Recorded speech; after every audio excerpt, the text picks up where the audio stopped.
Biología evolutiva humana y ChatGPT. Hoy veremos lenguaje y emociones. ¿Se sabe cuál es el origen de las emociones? El origen exacto de las emociones es un tema complejo y objeto de debate en la psicología, la neurociencia y la filosofía. Existen diferentes teorías que intentan explicar el origen y la naturaleza de las emociones. A continuación, te presentaré algunas de las perspectivas más comunes. Perspectiva biológica evolutiva. Esta teoría sugiere que las emociones tienen un origen biológico y evolutivo. Según esta perspectiva, las emociones son respuestas adaptativas que han evolucionado en los seres humanos y otras especies para ayudar a enfrentar y responder de manera efectiva a diferentes situaciones. Por ejemplo, el miedo puede activar respuestas de lucha o huida para protegernos del peligro. Perspectiva cognitiva. Esta teoría sostiene que las emociones están estrechamente relacionadas con los procesos cognitivos, como la percepción, la interpretación y la evaluación de los eventos. Según esta perspectiva, nuestras emociones son influenciadas por nuestras creencias, pensamientos y valoraciones de las situaciones. Por ejemplo, si interpretamos una situación como amenazante, es más probable que experimentemos miedo. Perspectiva social y cultural. Esta teoría sostiene que las emociones también están influidas por factores sociales y culturales. Las normas culturales, las experiencias sociales y las interacciones con los demás pueden moldear nuestras respuestas emocionales y determinar qué emociones se consideran apropiadas o inapropiadas en diferentes contextos culturales. Es importante tener en cuenta que estas perspectivas no son mutuamente excluyentes y es probable que haya una interacción compleja entre los factores biológicos, cognitivos, sociales y culturales en la génesis de las emociones. Si bien aún hay mucho que aprender sobre el origen exacto de las emociones, la investigación en psicología y neurociencia ha arrojado luz sobre los mecanismos y las bases biológicas que subyacen a las emociones. Sin embargo, la comprensión completa de las emociones continúa siendo un área de investigación activa y en desarrollo. ¿Cuántas emociones humanas se conocen?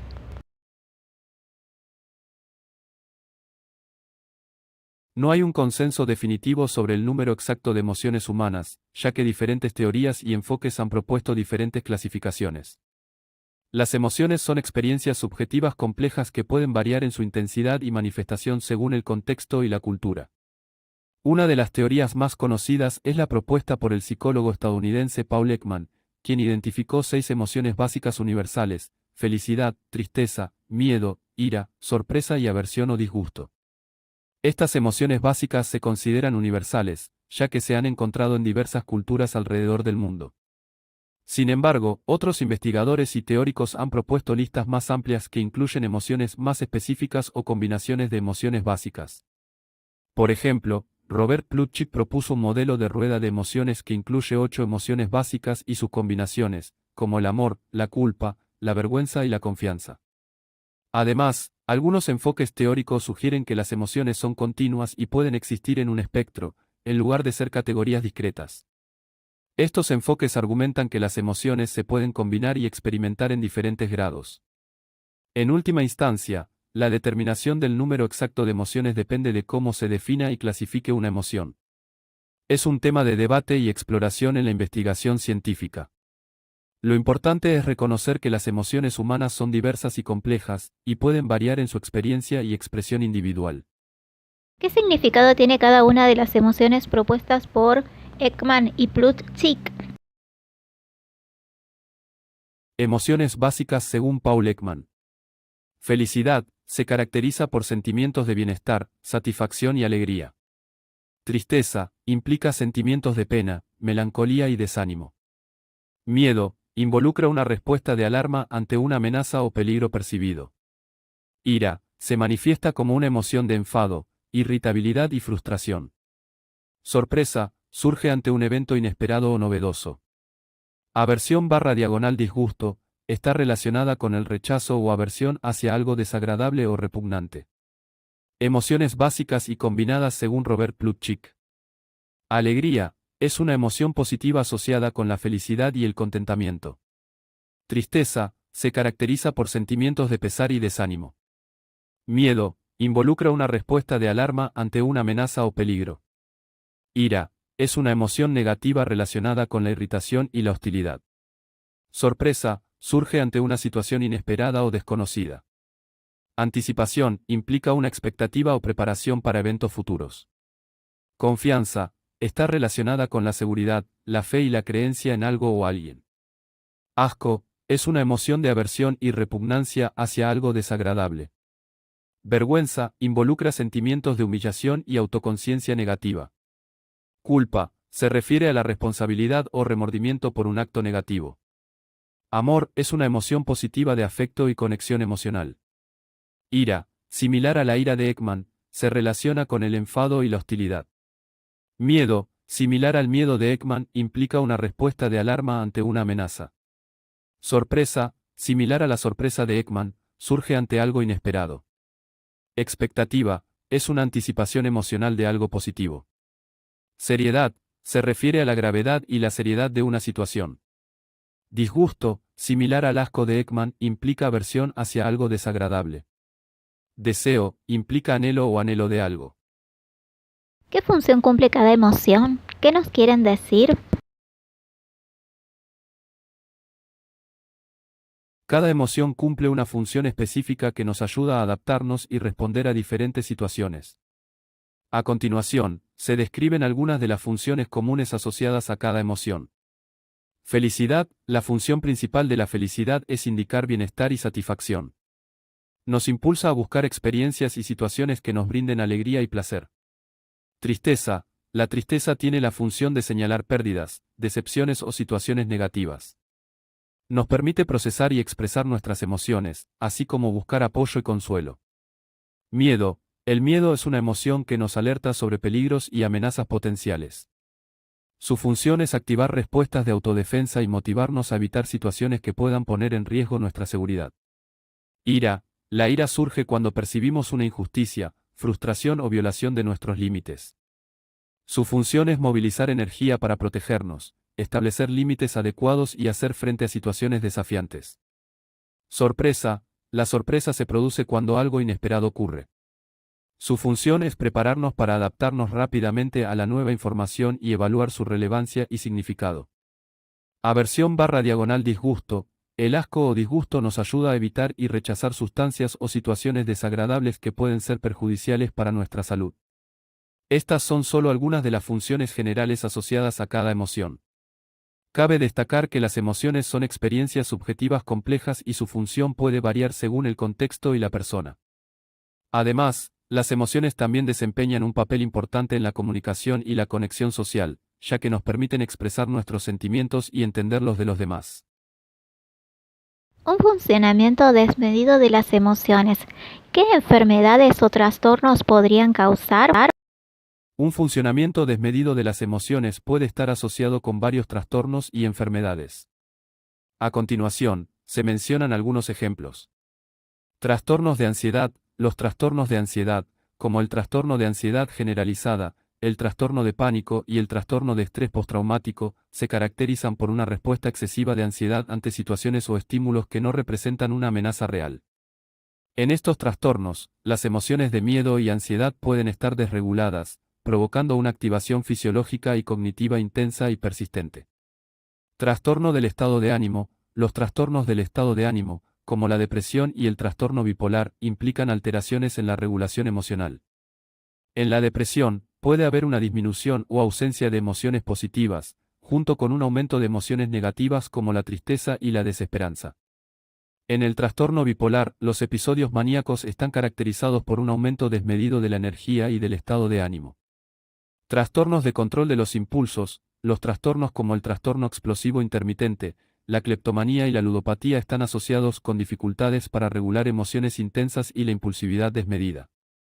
Estos trastornos pueden manifestarse como estallidos de ira, comportamientos compulsivos o falta de control en la toma de decisiones. Trastornos de la alimentación. Los trastornos de la alimentación, como la anorexia nerviosa y la bulimia nerviosa, pueden estar relacionados con una regulación alterada de las emociones, especialmente en relación con la imagen corporal y la autoestima. Las emociones como la ansiedad, la culpa y la insatisfacción pueden influir en los comportamientos alimentarios disfuncionales. Es importante tener en cuenta que cada trastorno o enfermedad mental tiene una presentación única y puede estar influenciado por múltiples factores, incluyendo factores biológicos, psicológicos y ambientales. Ante una situación de estrés, ataque de pánico o crisis de ansiedad, ¿hay alguna emoción que esté funcionando inadecuadamente? En situaciones de estrés, ataques de pánico y crisis de ansiedad, es común que la emoción que juegue un papel destacado sea el miedo. El miedo es una emoción natural que nos ayuda a responder a situaciones potencialmente peligrosas o amenazantes. En estas situaciones, el miedo activa respuestas fisiológicas de lucha o huida, como el aumento del ritmo cardíaco, la respiración acelerada y la liberación de hormonas del estrés. En el caso de los ataques de pánico y las crisis de ansiedad, puede haber una respuesta de miedo intensa y desproporcionada ante situaciones que no representan una amenaza real. Esto se debe a que el sistema de respuesta al miedo puede activarse de manera inapropiada, generando una sensación de peligro inminente y una respuesta fisiológica intensa, incluso en ausencia de una amenaza real. En situaciones de estrés crónico o trastornos de ansiedad, la regulación de las emociones puede verse afectada, lo que puede llevar a una respuesta de miedo exagerada o prolongada. Esto puede estar relacionado con alteraciones en el funcionamiento de áreas cerebrales involucradas en la regulación emocional, como la amígdala, el hipotálamo y la corteza prefrontal. Es importante tener en cuenta que las emociones y su regulación son procesos complejos y que la relación entre las emociones y los trastornos de ansiedad puede variar en cada individuo. Si experimentas síntomas de ansiedad o ataques de pánico recurrentes, es recomendable buscar ayuda profesional de un médico o terapeuta especializado en salud mental para obtener un diagnóstico adecuado y recibir el tratamiento. ¿Cuáles son esas alteraciones en el funcionamiento de áreas cerebrales involucradas en la regulación emocional de amígdala, hipotálamo y corteza prefrontal? Las alteraciones en el funcionamiento de las áreas cerebrales involucradas en la regulación emocional, como la amígdala, el hipotálamo y la corteza prefrontal, pueden contribuir a los trastornos de ansiedad y las dificultades en la gestión de las emociones. A continuación, se describen brevemente algunas de estas alteraciones. Amígdala. La amígdala es una estructura cerebral involucrada en la respuesta emocional, especialmente en el procesamiento del miedo y la ansiedad. En los trastornos de ansiedad, la amígdala puede mostrar una mayor activación y una mayor sensibilidad a las señales de amenaza, lo que puede resultar en una respuesta de miedo exagerada o una activación persistente incluso en ausencia de una amenaza real. Hipotálamo. El hipotálamo es una estructura cerebral que desempeña un papel clave en la regulación del sistema nervioso autónomo y la liberación de hormonas del estrés, como el cortisol. En los trastornos de ansiedad, puede haber una disregulación en la actividad del hipotálamo, lo que puede contribuir a la activación fisiológica excesiva asociada con la ansiedad, como el aumento del ritmo cardíaco, la sudoración y la respiración acelerada. Corteza prefrontal. La corteza prefrontal es una región del cerebro involucrada en el control ejecutivo, la toma de decisiones y la regulación emocional. En los trastornos de ansiedad, puede haber una disfunción en la corteza prefrontal, lo que puede resultar en dificultades para regular las respuestas emocionales y evaluar adecuadamente las situaciones de peligro. Esto puede llevar a una mayor susceptibilidad al miedo y la ansiedad. Es importante destacar que estas son simplificaciones de los complejos procesos neurobiológicos involucrados en los trastornos de ansiedad. La ansiedad y la regulación emocional son fenómenos multifactoriales que también están influenciados por factores genéticos, ambientales y psicológicos. El entendimiento preciso de las alteraciones en el funcionamiento cerebral en los trastornos de ansiedad aún está en desarrollo, y la investigación en este campo continúa avanzando para obtener una comprensión más completa de estas condiciones. ¿Cuál es el origen del lenguaje humano?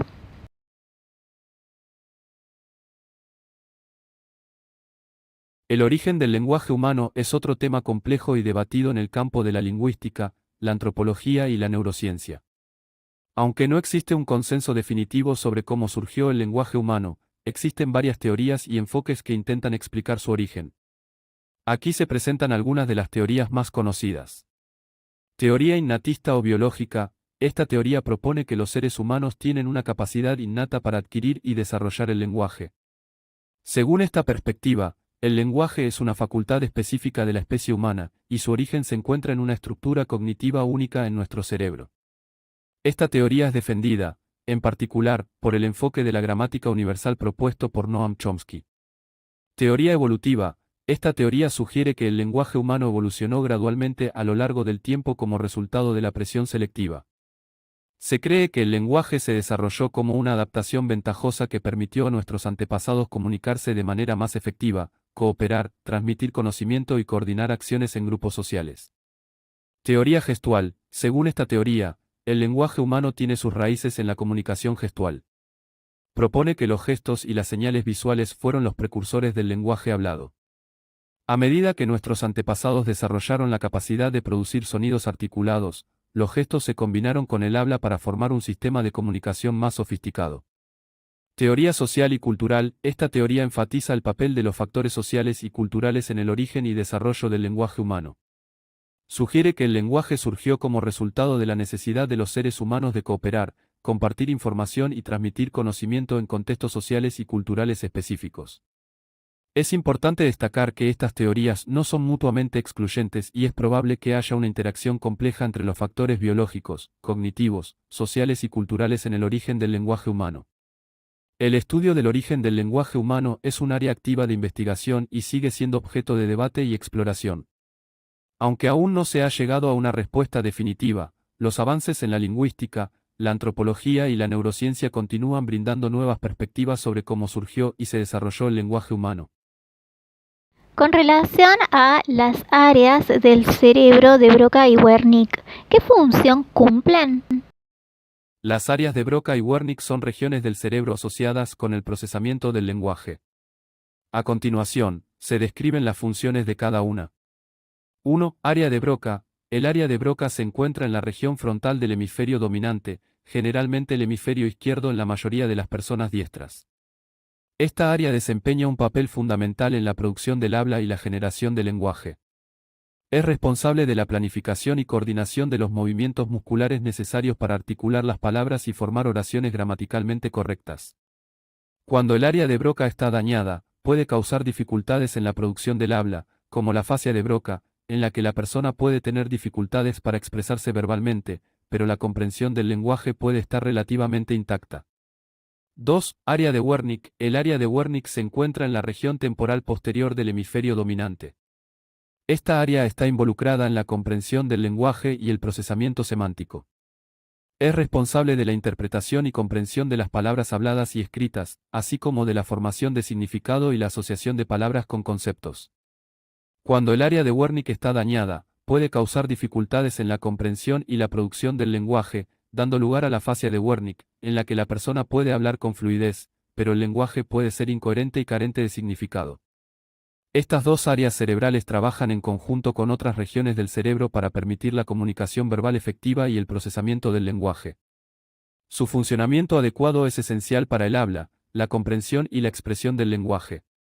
Sin embargo, es importante tener en cuenta que el procesamiento del lenguaje es un proceso complejo y que involucra múltiples áreas cerebrales, no se limita exclusivamente a las áreas de Broca y Wernicke. ¿Cuáles serían esas otras áreas cerebrales para el procesamiento del lenguaje? Además de las áreas de Broca y Wernicke, existen otras áreas cerebrales que desempeñan un papel importante en el procesamiento del lenguaje. A continuación, se mencionan algunas de estas áreas adicionales. Área de asociación auditiva. Esta área se encuentra en la región temporal superior y está involucrada en la percepción y el procesamiento auditivo del lenguaje hablado. Ayuda a discriminar los sonidos del habla y a reconocer los patrones lingüísticos. Área motora suplementaria y área premotora. Estas áreas se encuentran en la región frontal del cerebro y están involucradas en la planificación y coordinación de los movimientos articulatorios necesarios para la producción del habla. Corteza prefrontal. La corteza prefrontal, que se encuentra en la región frontal del cerebro, está involucrada en aspectos más complejos del procesamiento del lenguaje, como la comprensión de estructuras gramaticales complejas, la formación de oraciones y la generación de discurso coherente. Circunvolución angular. Esta área se encuentra en la región parietal inferior y está asociada con el procesamiento semántico y la recuperación de la información almacenada en la memoria a largo plazo. Juega un papel crucial en la comprensión del significado de las palabras y la formación de asociaciones conceptuales. Estas son solo algunas de las áreas cerebrales involucradas en el procesamiento del lenguaje. El procesamiento lingüístico es un proceso altamente complejo y distribuido en varias regiones cerebrales, y diferentes áreas interactúan entre sí para permitir la comprensión y la producción del lenguaje.